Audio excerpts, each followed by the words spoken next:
क्या है one nation one election? सरकार ने वन नेशन वन इलेक्शन या एक देश एक चुनाव से जुड़ा विधेयक लोकसभा में पेश कर दिया है। कानून मंत्री अर्जुन राम मेघवाल ने संविधान का 129वां संशोधन विधेयक और केंद्र शासित प्रदेश कानून विधेयक पेश किया है।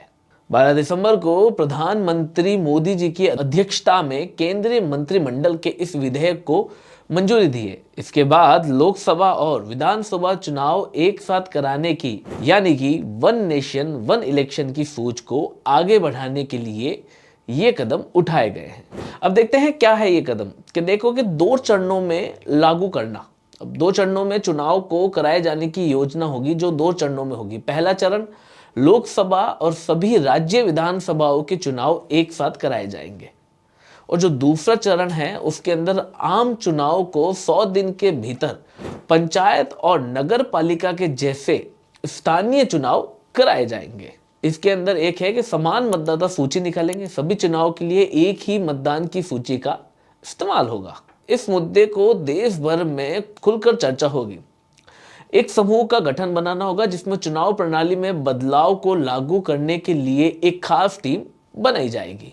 अब इससे क्या क्या फायदा होगा ये देखते हैं। इससे जनता को बार बार चुनावी से मुक्ति मिलेगी, चुनावी खर्चा बचेगा और वोटिंग परसेंट में इजाफा होगा। हर बार चुनाव कराने पर जो करोड़ों रुपए खर्च होता है वो भी कम हो जाएगा और इस देश के अंदर जो काला धन है उसकी भी स्थिति सुधर जाएगी। इसके अलावा देश में राजनीति की स्थिरता होगी और इलेक्शन की वजह से जो बार बार नीतियों और बदलाव में चुनौती होती है वो भी कम होगी।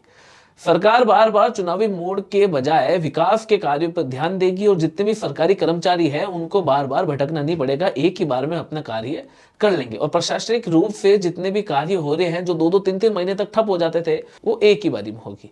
पॉलिसी पैरालिसिस जैसी स्थिति से छुटकारा मिलेगा, अधिकारियों का समय और एनर्जी बचेगी। इसका बड़ा आर्थिक फायदा भी है, सरकारी खजाने पर बोझ कम होगा और एक आर्थिक विकास में तेजी मिलेगी। ये थी वन नेशन वन इलेक्शन की कुछ बातें और हमारा दूसरा पार्ट जनता इस पे क्या कहती है वो भी हम जरूर आपके सामने लाएंगे। तब तक हमसे कनेक्ट कीजिए टीपसी मीडिया पे, चैनल को लाइक करें, सब्सक्राइब करें और हाँ, बेल आइकन दबाना ना भूलें।